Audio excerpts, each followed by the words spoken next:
والتذكر والتذكير والنفع والاندفاع والإفادة والاستفادة والحسنة تمسك بكتاب الله وسنة رسوله ابتغاء وجه قربه وثوابه إلى حضرة سيدنا وشفيعنا رسول الله محمد بن عبد الله صلى الله عليه وسلم وصلى الله عليه وسلم بن عبد الله بن عمر الشاتر وإلى أرواح والدينا ووالديكم وأمواتنا وأمواتكم أموات المسلمين عامة ومن أمر هذا المكان سابقا ولحقا ومن تصدق فيه ومن عبد الله فيه إن الله يتغشاهم برحمة والمغفرة ويسكنهم الجنة ويختم لنا ولكم بالحسنى في خير ولطف وعافية وإلى حضرة النبي محمد صلى الله عليه وسلم الفاتحة.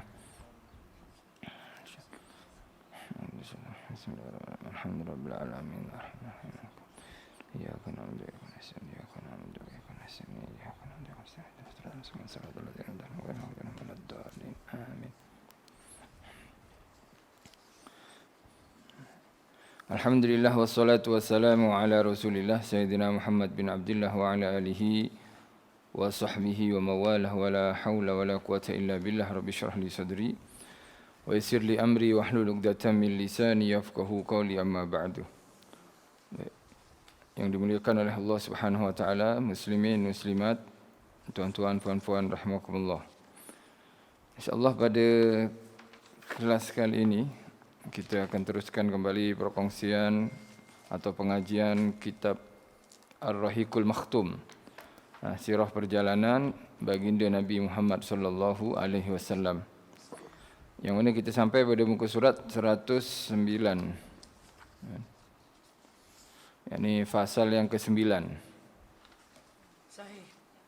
Sahih. Fasal ke-9, jangka waktu dakwah dan peringkatnya.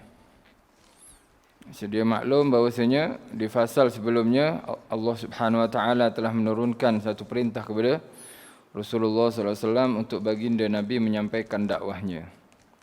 Jangka waktu dakwah Nabi Muhammad sallallahu alaihi wasallam boleh dibahagikan kepada dua peringkat, di mana setiap peringkat tersebut mempunyai keistimewaannya yang tersendiri.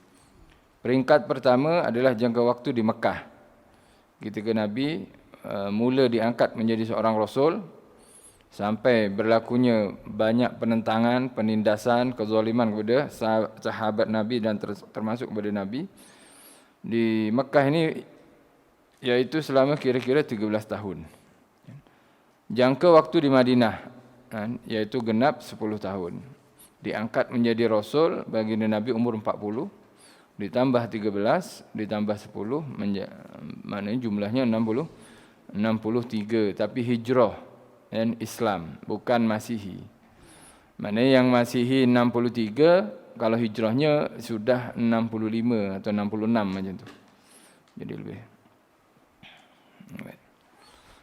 Yang Masihinya umur 60 sekarang, ya kemungkinan dia sudah 63. Masuk masuk bahagian yang kena tuai sudah, kena sedia.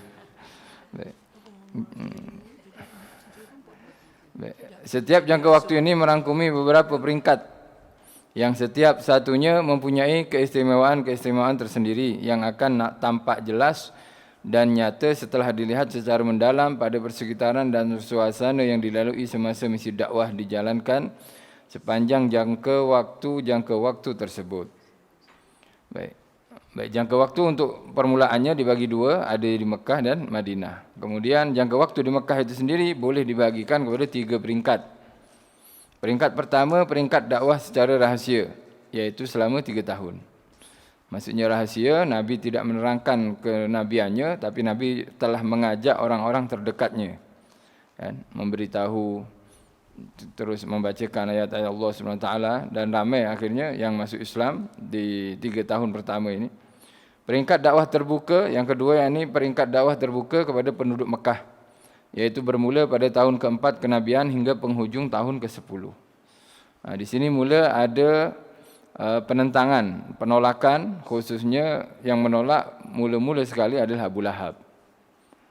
Abu Lahab, termasuk Abu Lahab ni orang pertama mungkin dapat ayat daripada Allah ni, dapat surah Lahab. Abu Lahab adalah pakcik Nabi sendiri, dan dia merasa dirinya seorang bapa saudara, takkanlah dia ikut anak saudara. Alhasil itu peringkat yang kedua. Peringkat yang ketiga, daripada dakwah di Mekah, peringkat dakwah keluar kota Mekah.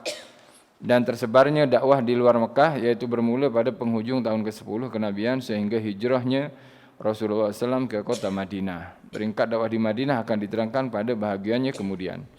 Baik, ke-10, fasal yang ke-10. Peringkat pertama dalam dakwah di Mekah, yakni jihad dakwah. Seperti yang diketahui, Mekah adalah pusat agama bagi orang Arab. Di situ terdapat orang yang berkhidmat untuk Ka'bah dan pengendali patung-patung dan berhala-berhala yang disucikan oleh orang Arab. Oleh sebab itu, untuk melakukan perubahan pada keadaan tersebut adalah sukar jika dilakukan jauh dari tempatnya. Sebab ini adalah pusat agama, ya, kota Mekah ini, maka dakwah kena di pusat itu sendiri. Tugas pemulihan ini memerlukan keazaman jitu yang tidak boleh digoyah oleh sebarang musibah dan halangan. Keazaman yakni niat yang kuat untuk merubah situasi. Orang kalau nak merubah satu kawasan, satu lingkungan, satu tempatan, nak rubah dari tempat yang banyak lagonya diisi dengan tempat yang banyak mengingati Allah, kena azam, siap dan sedia menerima tantangan dan tentangan, ditantang oleh orang lain. Berdasarkan pada hikmah dalam menghadapi suasana tersebut, maka dakwah pada peringkat awal dijalankan secara rahsia agar tidak menggemparkan penduduk Mekah yang boleh menimbulkan kemarahan mereka. Kumpulan pengikut terawal. Pada peringkat awal, secara lumrahnya, Rasulullah SAW mestilah terlebih dahulu menyampaikan suara Islam kepada orang yang paling rapat dengan baginda, yaitu kaum keluarga dan teman-teman Rasulullah sallallahu alaihi wasallam. Rasulullah menyeru agar mereka memeluk Islam. Setiap orang yang Rasulullah kenali yang punya akhlak yang baik dan mereka juga mengenali Rasulullah SAW, diajak oleh Rasulullah kepada Islam. Rasulullah mengenali mereka sebagai orang yang sukakan kebenaran dan kebaikan, dan mereka mengenali Rasulullah SAW sebagai orang yang benar dan baik. Dalam kalangan mereka yang tidak meragukan kejujuran Rasulullah SAW dan kebenaran berita yang disampaikan oleh baginda Rasulullah SAW, terdapat sekumpulan manusia yang menyahut ajakan Rasulullah SAW. Kumpulan ini dalam sejarah dikenali golongan As-Sabiqun al-Awwalun. As-Sabiqun al-Awwalun yakni golongan-golongan yang terdahulu, orang-orang yang pertama masuk Islam atau menyahut dakwah baginda Nabi Muhammad SAW. Mereka didahului oleh Ummul Mukminin. Yang pertama mengikut baginda Nabi, yakni orang yang hidup bersama Rasulullah, yakni Ummul Mukminin Sayyidatina Khadijah binti Khuwailid, yaitu isteri Rasulullah SAW. Ini terus ikut, ya. Sayyidah Khadijah tak perlu bertanya lagi sudah. Ketika Nabi menceritakan tentang ya ayyuhal mudaththir itu, terus diajak masuk Islam, nak masuk Islam Sayyidah Khadijah ini. Kemudian dan hambanya Zaid bin Sabit bin Surahbi al-Kalbi. Zaid bin Sabit bin Surahbi al-Kalbi ini juga masuk Islam. Ini dari kalangan hamba. Perempuan yang pertama kali masuk Islam Sayyidah Khadijah. Kemudian daripada kalangan hamba Zaid bin Sabit yang sempat namanya dinisbatkan kepada baginda Nabi. Zaid bin Sabit ni hamba sahaya Khadijah yang dihadiahkan kepada baginda Nabi. Sebetulnya Zaid ni bukan hamba. Jadi orang Arab kan suka bergaduh, suka berperang. Jadi suku antara ayah Zaid ni dengan suku lain berperang. Sehinggalah suku Zaid tu kalah. Zaid tertawan. Ketika ditawan, dia akhirnya dijual. Di kota Mekah dibeli oleh keluarga Khadijah. Ketika Khadijah kahwin dengan baginda, maka Zaid diambil oleh Rasulullah, diberikan kepada baginda Nabi Muhammad SAW. Nanti akan datang ayahanda daripada Zaid itu sendiri kepada Rasulullah dan mengatakan, wahai Muhammad, ini Zaid, ini anak saya. Dia tu bukan hamba. Dia anak saya. Saya adalah ketua kabilah daripada kabilah ini fulan. Berapa engkau nak? Aku akan bayar untuk anakku, untuk Zaid ni. Baginda cakap, Rasulullah kata, baik, macam ni saja. Awak tak perlu bayar. Sekarang tanyakan pada Zaid, kalau dia nak ikut ayah, ya awak ni, ikut anda, ya bawa dia free. Maksudnya tak payah bayar. Tapi kalau dia tak nak ikut, dia lebih memilih saya, maka jangan ikhlaskan dia. Akhirnya dengan rasa percaya diri, confident dia anak dia sendiri. Akhirnya dia datang kat Z, wahai Z, aku ayahmu, ingat lagi? Oh ya, ayah. Ayah adalah satu ketua yang memerlukan penerus di kabilahnya. Jadi awak ikut ayah, engkau ikut ayah, awak jadi ketua nanti, penerus saya. Atau kau ikut Muhammad tapi jadi hamba. Disuruh memilih Z antara ketua dan hamba. Akhirnya, wahai ayah, aku tak dapat nak membandingkan orang dengan Nabi Muhammad sallallahu alaihi wasallam. Aku walaupun dikira hamba, tapi aku tak pernah diperlakukan sebagai hamba oleh baginda Nabi. Aku lebih memilih Nabi Muhammad. Oleh sebab itu nantinya dia, sebab ayah dia kan, ayah Z ni, Sabit nama dia, itu kafir. Akhirnya Nabi menamakan Z ni ditabani, diangkat menjadi anak dia, Z bin Muhammad. Akhirnya turun nanti ayat larangan menisbahkan anak angkat kepada ayah angkat tadi.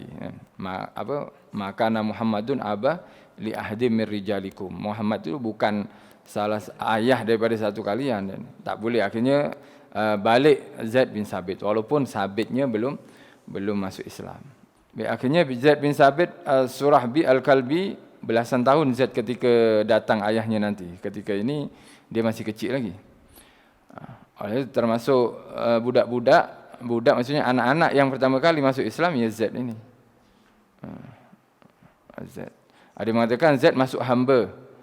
Tapi yang budak tu Ali, Sayyidina Ali karamallahu wajhah. Sebab Sayyidina Ali pun umur 10 tahun masa itu. Selepasnya kan ada hambanya Zaid bin Sabit As-Surabi Al-Kalbi. Kemudian sepupu Rasulullah SAW, Ali bin Abi Thalib, beliau masih kanak-kanak dan di bawah jagaan Rasulullah SAW waktu itu.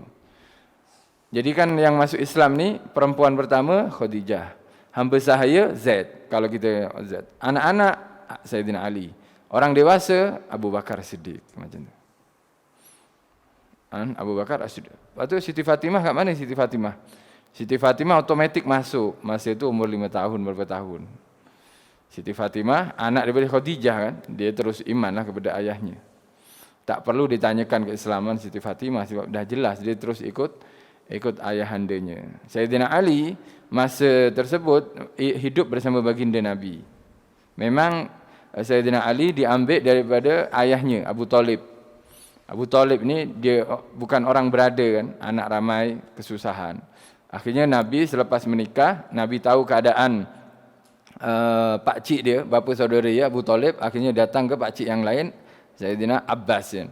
Datang ke Sayyidina Abbas berkata, pakcik, tengok ini Abi Talib, yakni pakcik Abu Talib ni, bapa saudara Abu Talib ni kesusahan. Macam mana kalau kita ringankan beban dia? Sebab Nabi ingat, Nabi ini ketika hidup bersama Abu Talib, dulu dia ketika makan kan Nabi tak ikut berebut kan. Anak-anak Abu Talib bila makan kan berebut semuanya, Nabi tak ikut. Kadang Nabi tak sampai tak makan sebab habis semua makanan.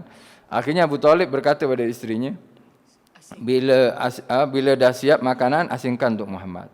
Dan Nabi ingat perlakuan tersebut, akhirnya dia ada niat untuk meringankan beban Abu Talib. Berkata kepada Abbas, pakcik, mari kita ringankan beban ni, kita ambil anak dia. Anak dia ramai kan.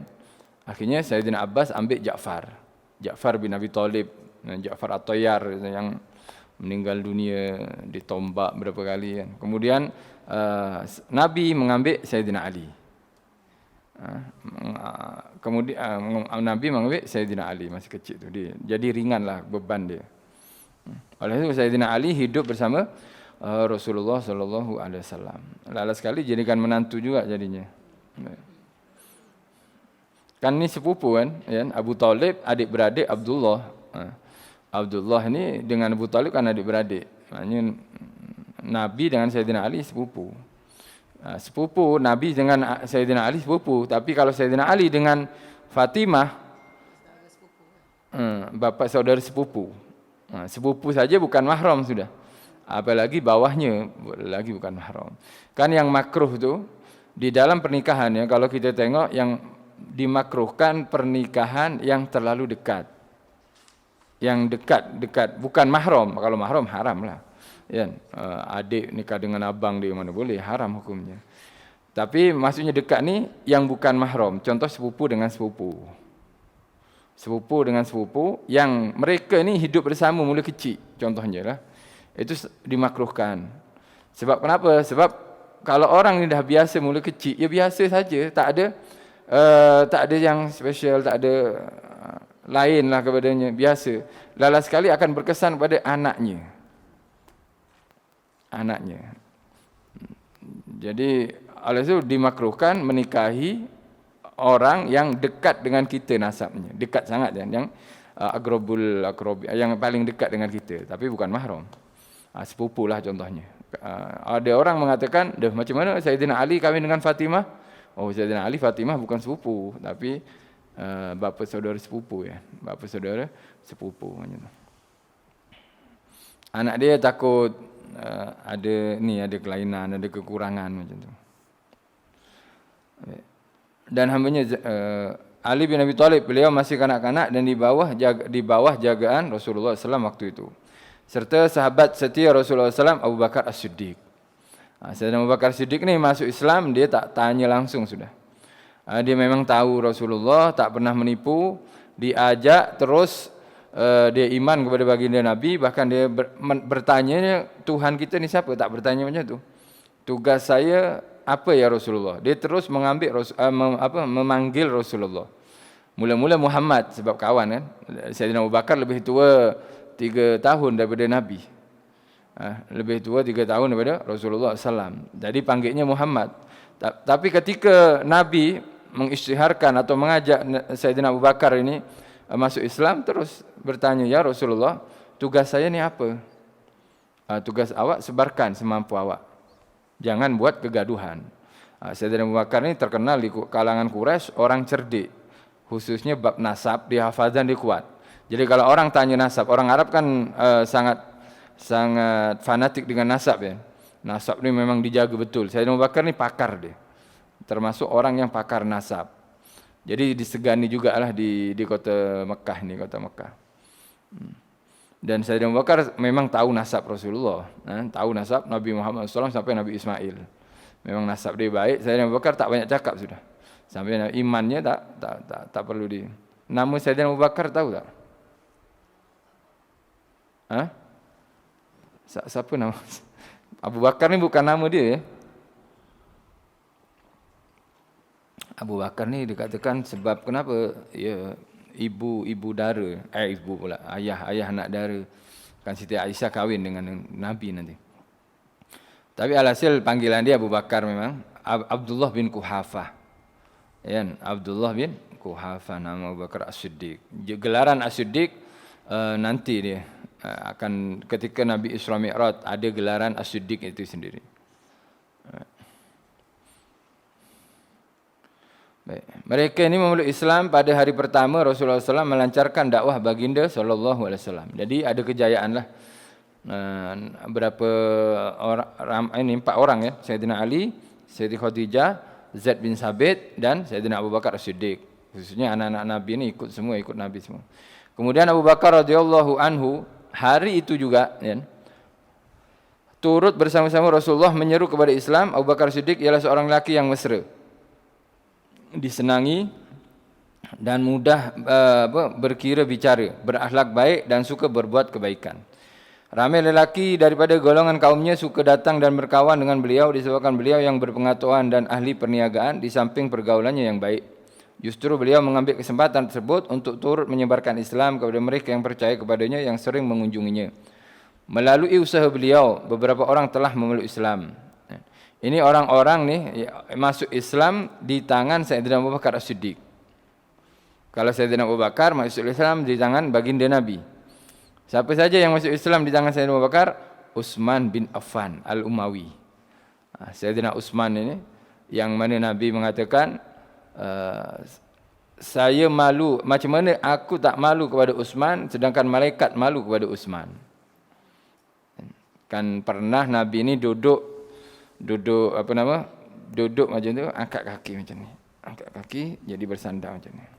Kemudian ada Sayyidina Abu Bakar masuk, Nabi duduk macam ni. Sayyidina Umar masuk, Nabi duduk macam ni. Masuk, duduk, terus duduk. Kemudian Sayyidina Uthman masuk, baru Nabi berubah posisi duduk dia macam ni. Siapa datang? Uthman. Oh. Akhirnya Sayyidina Umar, Siti Aisyah ke, atau kalau tak silap Siti Aisyah atau Umar macam tanya. Ya Rasulullah, kenapa baginda tadi ketika Abu Bakar Umar masuk biasa posisinya. Ketika Uthman masuk baginda lain. Itu jawapan Nabi.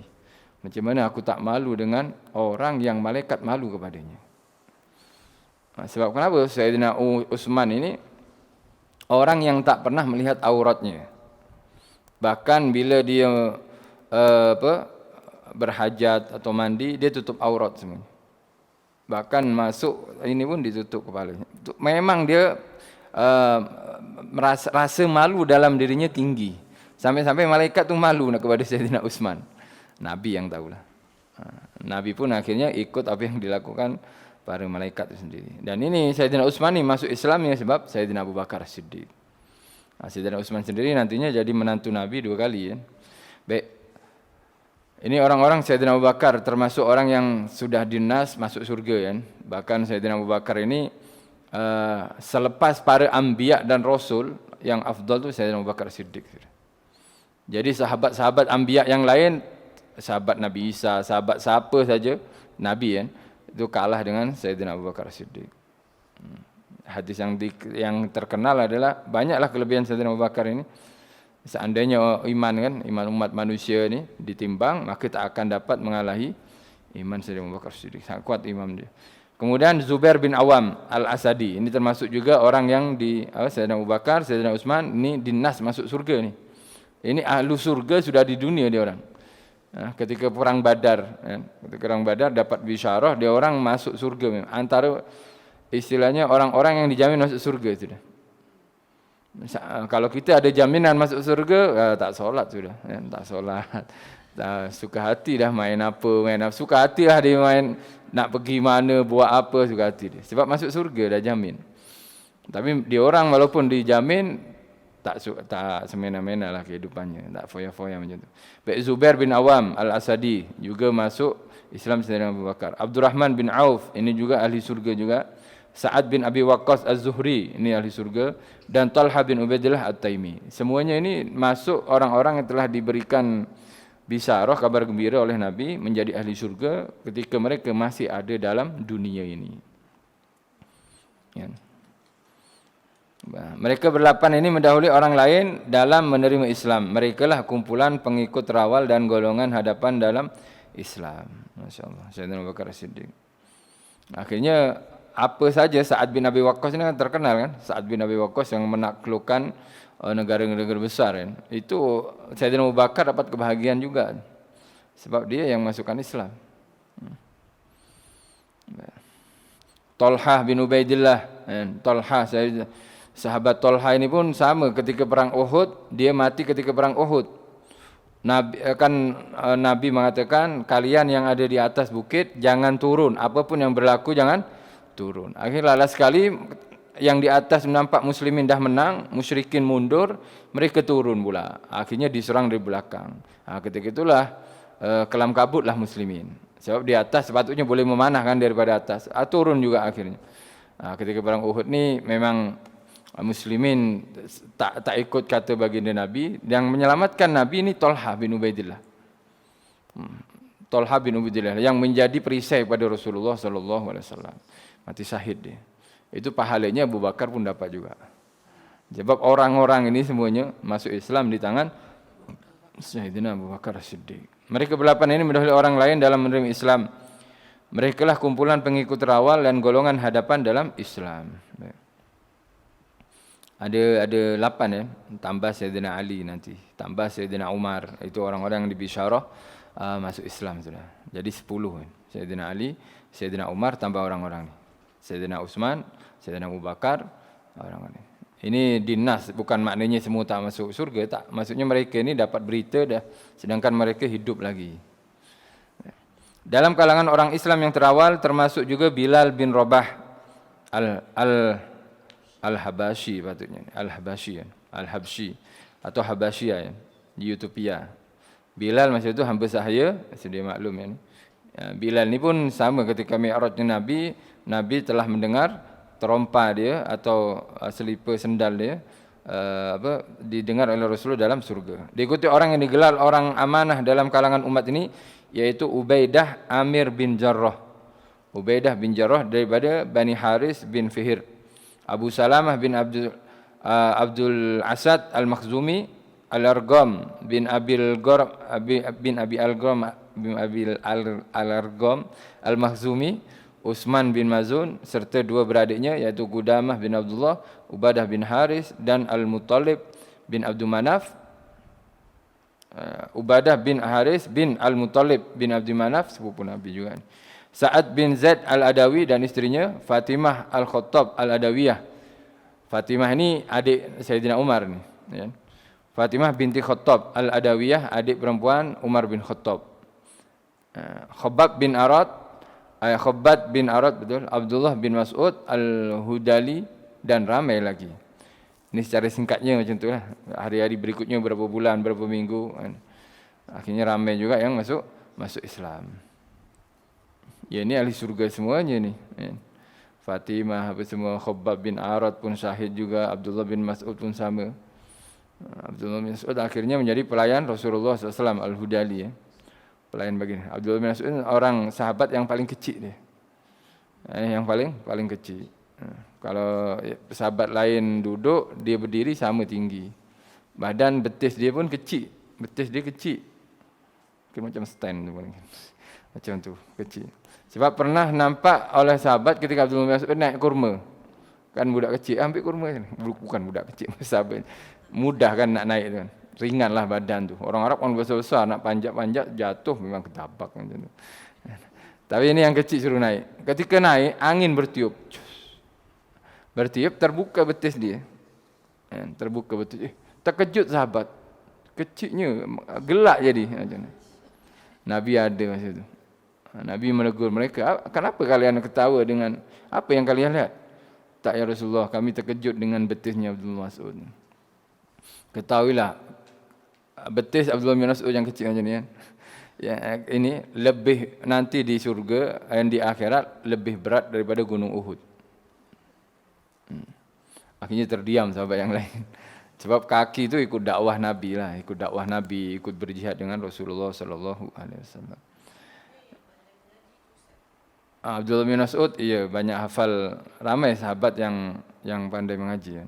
Abdullah bin Mas'ud dia hafal surah Ar-Rahman mula-mula. Ya, surah Ar-Rahman dia hafal. Kemudian tapi tak hafal semua surahnya. Sebahagian surah Ar-Rahman tu dia hafal. Lala sekali dia baca di bukit yang dekatan dengan Kaabah. Dibaca dengan kuat. Ar-Rahman, dibaca kuat. Siapa baca ni, kata orang-orang Quraisy. Tak tahunya budak ni habis dibuli oleh orang, dipukul, dipijak oleh orang-orang ni. Ya, Abdullah bin Mas'ud. Akhirnya dia datang kepada Rasulullah SAW, ditanya oleh Nabi, Abdullah bin Mas'ud, apa yang berlaku kepadamu? Saya dipukuli ya Rasul. Siapa yang pukul? Orang Quraisy. Kenapa? Sebab saya baca ayat. Kenapa kau buat? Confirm lah kau kena pukul. Jangan buat lagi. Jangan buat lagi. Lala sekali boleh mati, boleh patah semua tulang-tulang tu. Kata Abdullah. Tapi kalau baginda suruh, saya akan baca lagi. Lala sekali pun dia pernah kena tampar kan dengan Abu Jahal. Abu Jahal ni tangan dia besar. Orang Arab. Abdullah kecil. Pak. Ketika ditampar Abu Jahal, Abdullah bin Mas'ud repot kepada Nabi. Abu Jahal ni orang kuat ya, ada pangkat, ada harta, penguasa, golongan dekat dengan penguasa. Akhirnya Abdullah bin Mas'ud repot kepada Nabi sambil menangis. Ya Abdullah bin Mas'ud, apa yang berlaku? Kena tampar oleh Abu Jahal katakan. Ya baca ayat tu, baca Al-Quran. Tengok Nabi pun pada waktu yang bersamaan Jibril datang. Jibril tu ada bersama Nabi. Ketika Abdullah bin Mas'ud mengadu macam Jibril senyum pula. Ini Abdullah bin Mas'ud menangis, Jibril pula senyum. Akhirnya Nabi tanya kepada Jibril, kenapa senyum Jibril? Nanti kau tahu jawapan dia. Ya, budak ni menangis, bukan budak maksudnya. Ini Abdullah ni nangis, kenapa awak senyum kan? Nanti awak akan tahu. Lala sekali apa? Yang membunuh Abu Jahal tak tahunya Abdullah bin Mas'ud. Jadi dia kan kecil kan. Ya. Abdullah bin Mas'ud ni bila perang dia bukan di hadapan tapi di belakang, bagian eksekusi, bagian memastikan kematian musuh. Jadi kalau ada musuh yang dah terbaring tak mati, disembelih lah. Masa tu dia ternampak Abu Jahal, kan? Abu Jahal telah dikalahkan oleh, saya lupa. Nanti ada nama dia yang mengalahkan Abu Jahal tu di sini, saya lupa ni. Akhirnya ketika tersungkur Abu Jahal yang ni terjatuh, dibiar oleh sahabat ni. Abdullah bin Mas'ud datang, naik kat dada dia. Sebab besar Abu Jahal ni. Naik kat dada dia. Akhirnya Abu Jahal tahu Abdullah bin Mas'ud. Dia keluarkan pedang dia, pedang kan. Nak sembelih, kata Abu Jahal. Kalau nak sembelih bahagian bawah ni. Jangan atas ni. Kenapa? Kenapa kau cakap macam tu? Ya, supaya Muhammad tahu bahawa leherku ni besar. Bukan nak taubat, nak apa. Nak tunjuk leher pula. Sebab memang ni kan. Akhirnya disembelih sini. Kemudian selepas disembelih, dipenggal, sampai terpotong kepala tu. Abdullah bin Mas'ud ni tak larat nak angkat kepala ni. Mungkin macam kepala lembu mungkin ya. Besar sangat. Sampai nak angkat tu tak larat. Akhirnya apa yang dibuat? Ditebuk telinganya. Ditebuk di lubang. Ada lubang diikat. Diheret. Dibawa ke Nabi. Akhirnya Nabi faham. Oh ini telinga koyak dibalas dengan telinga. Plus kepala. Bonus dia kepala sekali. Bukan setakat telinga sama luka. Tapi kepala sekali dapat. Ini musuh Allah. Mereka ini juga dikenali as-sabiqun al-awwalun, dan golongan semua ini dari sampai golongan pertama Sayyidina Abu Bakar, Siti Khadijah, Zaid bin Haris sampailah Abdullah bin Mas'ud, ini termasuk as-sabiqun al-awwalun. Mereka berasal dari semua kabilah Quraisy. Ibn Hisham menghitung bilangan golongan terawal ini dan mereka melebihi 40 orang. Ibn Hisham dalam sirahnya dia menyimpulkan ada 40 orang as-sabiqun al-awwalun ini. Walaupun begitu masih terdapat perselisihan dalam menentukan sebagian mereka yang termasuk dalam golongan as-sabiqun al-awwalun. Ibn Ishaq berkata, kemudian beberapa orang lelaki dan wanita berturut-turut memeluk Islam sehingga tersebarlah berita Islam di Mekah dan menjadi bualan orang. Mereka ini menganut Islam secara rahasia. Rasulullah SAW berkumpul dengan mereka untuk membimbing mereka dalam agama secara terselindung kerana misi dakwah pada ketika itu masih lagi dijalankan secara individu dan sulit. Ramai sahabat yang mengajak Nabi untuk berdakwah terang-terangan. Dahlah ini kita dah ramai ni, kuat. Kita boleh terang-terangan istilahnya tu. Tapi Nabi tak boleh. Nabi tak boleh buat macam tu sebab tak ada perintah daripada Allah. Nabi katakan nanti sabar dulu. Kalau ada perintah daripada Allah, kita terang-terangan. Sebab mereka pun ketika dah iman kepada Nabi, mereka siap mati sudah. Siap mati kepada demi Rasulullah sallallahu alaihi wasallam. Maka selepas turunnya ayat-ayat awal surah Al-Muddassir, maka wahyu pun mulai turun berturut-turut. Ayat-ayat Al-Quran dan beberapa bahagian surah yang turun pada waktu itu adalah ayat-ayat pendek, mengandungi suku kata yang menarik serta irama alunan bahasa yang menawan. Sejajar dengan suasana dakwah yang bagaikan berbisik halus, ayat-ayat tersebut merangkumi ajaran agar membersihkan jiwa, surah Ar-Rahman apa semuanya, menjauhi keburukan jiwa yang dicemari oleh kehendak-kehendak dunia, dan mensifatkan syurga dan neraka seolah-olah sedang dilihat dengan mata kepala. Cara penyampaian ayat ini dalam kalangan orang mukmin adalah satu cara yang agak terasing daripada kaedah yang lazim dilakukan dalam masyarakat ketika itu. Baik, ini sebetulnya mengajarkan juga konsep dakwah juga ya. Konsep dakwah yang sebelumnya kan sudah kita pelajari dari surah Al-Muddassir itu sendiri. Yang baik, surah Mudassir kita suruh mengesakan, membesarkan Allah Subhanahu Wa Taala, bersihkan diri kita, bersihkan pakaian kita dan seterusnya. Dan ini juga sama. Jadi apa yang perlu disampaikan ketika dakwah itu, ya ini ayat-ayat yang mengandungi kebersihan jiwa, jauhkan diri kita ini dari keburukan, masalah ketuhanan. Istilahnya yang didakwakan tu bukan larangan dulu. Bukan melarang orang, ini haram, ini syirik, ini tak boleh, ini masuk neraka. Lari semua orang. tapi lebih ke dalam jiwa sendiri. Yang bergejolak dalam jiwa kita ni, apa saja yang selalunya orang ni kan, dan semua ada dalam Al-Quran. Khususnya di surah-surah pendek, juzuk 30 itu sendiri, atau di juzuk 29. Baik. Akhirnya ada perintah solat. Ya. Perintah solat ni bukan perintah solat 5 waktu. Antara perintah terawal yang diturunkan ialah perintah mendirikan solat. Pernah kita kongsikan ya, bahawasanya Jibril datang jumpa Nabi, terus Jibril ni tebuk tanah tu kan, akhirnya keluar air. Ketika keluar air, Jibril terus wuduk, berwuduk. Selepas berwuduk, akhirnya Nabi disuruh oleh Jibril, ya Muhammad, lakukan apa yang aku buat tadi. Akhirnya dia berwuduk. Sanad istilahnya, ini sanad berwuduknya. Kan ada sanad. Nanti solat, Jibril solat 2 rakaat dengan ini, akhirnya Nabi Muhammad pun solat. Balik daripada gua tadi bertemu Jibril, Nabi menyuruh Siti Khadijah untuk ambil air. Dia Nabi berwuduk depan Siti Khadijah. Akhirnya Siti Khadijah wuduk, kemudian Nabi solat, Siti Khadijah solat. Istilahnya Siti Khadijah dah tahu solat dah.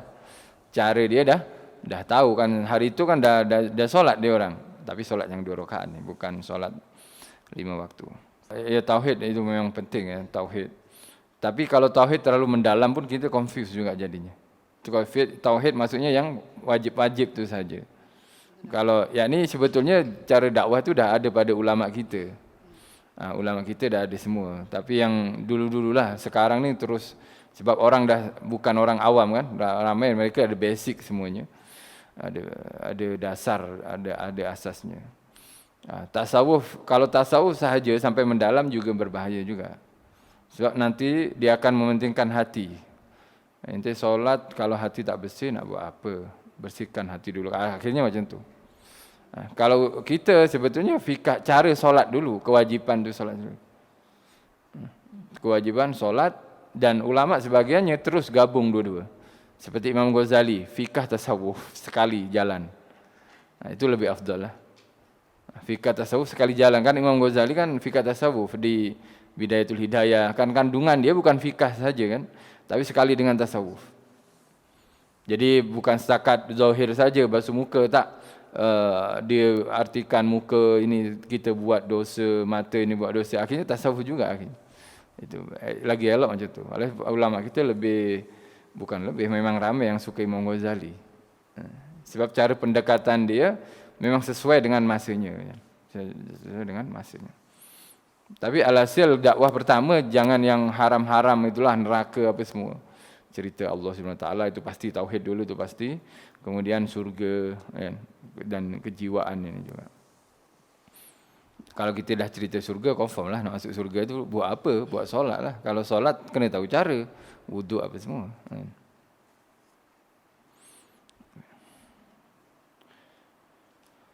Baik, kemudian perintah solat. Antara perintah terawal yang diturunkan ialah perintah mendirikan solat. Mukati bin Sulaiman berkata, pada permulaan Islam, Allah mewajibkan solat 2 rakaat pada waktu pagi dan 2 rakaat pada waktu petang. Ini berdasarkan firman Allah Subhanahu wa taala, "Fasbir inna wa'dallahi haqq wastaghfir li dzambika wasabbih bihamdi rabbika bil ashiyyi wal ibkar." Maksudnya, setelah engkau mengetahui perihal Nabi Musa dan umatnya, maka bersabarlah wahai Muhammad dalam perjuangan menegakkan Islam. Kemudian sesungguhnya janji Allah untuk menolongmu adalah benar. Kemudian inna wa'dallahi haqq wastaghfir, mohonlah ampun bagi salah silapmu, serta bertasbihlah mengerjakan solat. Maksudnya bertasbih ini artinya dirikan solat dengan memuji Tuhanmu pada waktu pagi dan petang. Kenapa waktu pagi dan petang? Sebab waktu pagi dan petang ini adalah pergantiannya malaikat malam dan malaikat siang. Untuk penutup dan permulaan amal kita supaya dimulai dengan kebaikan. Sampai sekarang pun, bukan setakat permulaan Islam, sampai sekarang pagi dan petang ini kita mesti hidupkan atau makmurkan, imarahkan, hidupkan masa tersebut dengan ibadah kepada Allah Subhanahu Wa Taala. Sebab ketika pagi malaikat malam nak naik, malaikat siang nak turun. Jadi sebelum malaikat malam tu naik, kita buat baik, akhir daripada catatan kita dalam malaikat malam tu baik. Malaikat siang pula nak turun, permulaan dia kita ditulis baik. Nanti kalau petang kita buat, malaikat siang nak naik, akhir malaikat siang kita baik. Jadi malaikat siang awal akhirnya kita baik, malaikat malam awal akhirnya di dalam catatan dia kita buat baik. Dan satu hadis mengatakan, tengok Allah SWT berfirman pada malaikat, tengok amalan hamba saya di permulaan dan akhirnya saja. Baik ya Allah. Kalau macam itu padam semuanya. Antara siang dan ni padam. Ya, ini dimaafkan. Antara pagi dan petang tu maafkan semuanya. Malah waktu ini adalah waktu emas bagi kita. Bukan warga emas, tapi waktu emas. warga emas. Waktu yang berharga, waktu yang mahal untuk kita. Kan dikatakan siang itu bila siang ini dimula daripada terbit matahari sampai terbenam. Malam tu bila sampai daripada terbenam matahari sampai terbit matahari. Itu. Syekh Ibn Hajar berkata yang nyata dan muktamadnya bahawa sebelum Isra' Rasulullah SAW dan para sahabat memang mengerjakan sembahyang, tetapi yang menjadi perselisihan adalah terdapat sebarang jenis solat yang difardukan sebelum difardukan solat 5 waktu. Ada pendapat mengatakan yang difardukan ialah solat sebelum terbit fajar dan sebelum matahari terbenam. Al-Harith bin Usamah meriwayatkan sebuah hadis daripada Ibn Luhayah secara mansul daripada Zaid bin Harisah, katanya pada permulaan Rasulullah SAW mendapat wahyu, Jibril datang kepada Rasulullah dan mengajar Rasulullah berwuduk. Ini ada di sini. Ya, misalnya. Selepas selesai berwuduk, Rasulullah mengambil secedok air dan merenjis kemaluannya. Hadis yang sama pengertiannya turut diriwayatkan oleh Ibn Majah. Hadis yang sama juga turut diriwayatkan oleh Al-Bara' bin Azib dan Ibn Abbas, Abdullah bin Abbas. Dalam hadis Abdullah bin Abbas menyebutkan yang demikian itu ialah kewajipan yang terawal. Apa maknanya? Maknanya ada khilaf di sini kan. Ibn Hisham menyabit bahawa menetapkan bahawa Nabi Muhammad SAW dan para sahabat baginda SAW apabila hendak sembahyang mereka akan pergi ke celah-celah bukit lalu mengerjakan sembahyang secara terselindung dari pengetahuan kaum mereka. Pernah sekali Abu Talib melihat Nabi Muhammad SAW dan Ali sedang bersembahyang.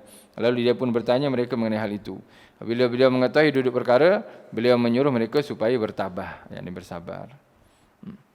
Memang nantinya Abu Talib ni memanggil Nabi, kan? Kenapa engkau bawa agama baru ni, buat mecah belah agama kita, kan? Adik-beradik gaduh semua sekarang ni. Akhirnya Nabi Muhammad macam ni je Muhammad, engkau jangan terang-terangan, engkau sembunyi atau engkau kembali je lah agama yang nenek moyang kita semuanya jadi damai negara ni. Damai negara ni. Akhirnya Nabi Muhammad menjawab, wahai pak cik, yakni Abu Talib, seandainya matahari diletak tangan kananku dan bulan di tangan kiriku, aku tak akan pernah meninggalkan ajaranku ini atau ajakan dakwah ini. Akhirnya ketika Nabi berkata ini, masa itu bukan Abu Talib berdua saja, tapi ada kabilah keturunan Hashim di sana semuanya ramai. Akhirnya orang-orang yang kafir, kalau macam tu ya Muhammad engkau yakini, engkau teruskan je dakwah walaupun engkau dah caci maki tuhan-tuhan kami, engkau teruskan. Maknanya Nabi kan dengan keyakinan dan kepastian. Istilahnya mati pun aku akan teruskan dakwah ini. Akhirnya disokong juga oleh Abu Talib selepas sokongan. Lala sekali kan dipulaukan semua ini. Keluarga Nabi ini keturunan Hashim ini kan dipulaukan semua. Diboikot apa semua makanannya nantinya dalam permulaan dakwahnya. Wallahu a'lam bishawab. Berita sampai ke pengetahuan kaum Quraisy. Ini dah mulai nanti ada penolakan. Wallah.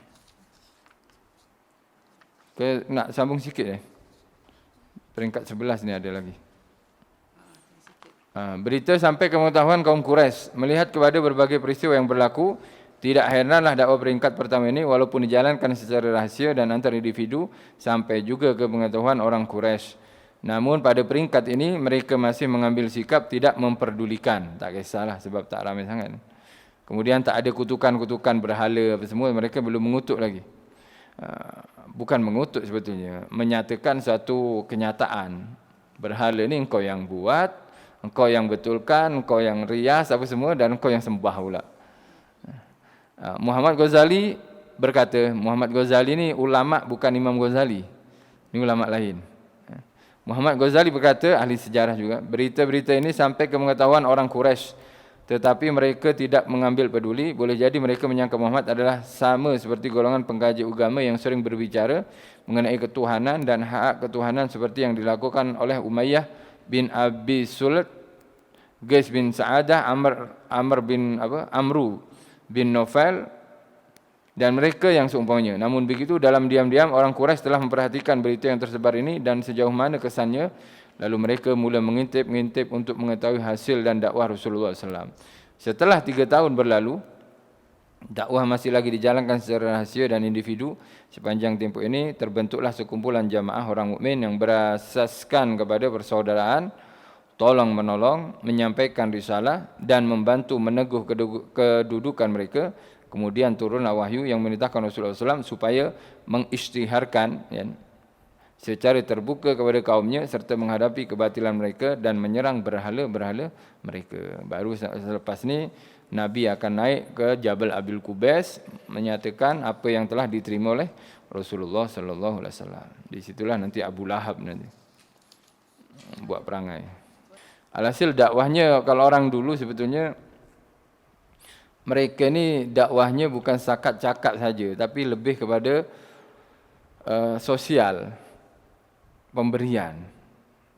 Di Afrika tu ada siapa Alatos, bahkan di Indonesia juga dulu zaman-zaman Sunan yang kita kononnya nak pergi insya-Allah. Ya, Sunan-Sunan Wali Songo ni, mereka datang satu kampung, mereka bawa makanan dibahagikan kat sana. Bukan mereka minta makanan, bawa balik makanan tu tak, mereka membahagikan.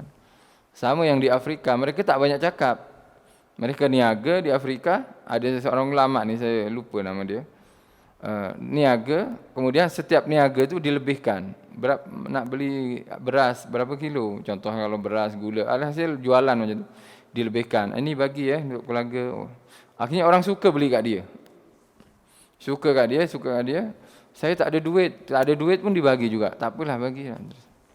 Dan memang mereka dah kaya, maksudnya dah ada harta. Dulu wali kan senang kan. Tak ada duit pun boleh ambil bawah sejadah kan. Sekarang bawah sejadah habuk sini. Memang ada ulama, ada ijazah tu, ada zikir tu. Dikatakan kalau orang betul-betul dakwah, baca zikir tersebut, ya untuk kemudian minta kepada Allah, akan ada bawah sejadah dia. Tapi duit tu jangan dibuat syahwat lah. Maksudnya untuk dakwah tak boleh, tak habis, kena habis langsung. Ada memang para ini, tapi orang-orang tu kalau kita, duit, habis kita beli peti besi tu. Kalau itu memang esok dah tak keluar dah duit tu. Tapi dia orang duit terus beli, bagi apa semua. Kita tak sampai sana. Kita suka simpan duit. Alhasil dakwahnya orang dulu lebih kepada sosial sebetulnya. Lebih-lebih kalau orang yang ekonominya di bawah kan. Itu lebih, alhasil hadiah ni memang berkesan kuat lah. Dan orang kafir yang gunakan cara itu sekarang. Kan ada keperluan, ada apa, bagi tahu saya, kontak ni, number. Akhirnya dia tak kisah, dia nak ikut agama, tak nak ikut agama, dia nak tolong je. Kononnya lah, lala sekali ikut juga. Sebab tabiat manusia. Iyalah, di PJ kan ada banyak. Yang kena yang muslimin yang jiran dia apa semua tak kisah, akhirnya dia terpaksa juga. Dia langsung je, tak banyak tanya. Isi number phone je. Bagi nama, number phone, tak ada number IC. Sebab phone tu kalau dia dah tahu dia ambil berapa, dapat duit berapa, sekiranya habis dia akan kontak balik phone tu, number tu. Macam mana, dah habis ke duit? Kalau dah habis, datanglah ambil lagi. Cakap macam tu. Itu pun datang juga nantinya. Datang juga, catatlah ambil berapa ni. Tak minta apa. Setakat kalau kurang, kalau dah habis, ambil lagi, tak apa. Tapi jamaah mereka memang bersatu juga. Maksudnya mereka niaga apa semua, bagi duit tabung juga, ada duit tabung. Ini untuk dakwah istilahnya. Sebab mereka belum kuat kan. Muslimin semakin banyak duit, semakin kedekut. Itu dah normal lah. Itu yang Nabi katakan, bukan aku takut kalian ni fakir, tapi aku takut kepada kalian ketika dunia ni dibuka untuk kalian. Maka kalian akan berlomba-lomba mengejarnya, maka akan binasa bagaimana umat-umat sebelumnya binasa sebab perebutan harta. Itu berlaku sampai sekarang. Ia dah berlaku sudah. InsyaAllah kita baca khatam ya. Ustaz.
كلا سوف تعلمون ثم كلا سوف تعلمون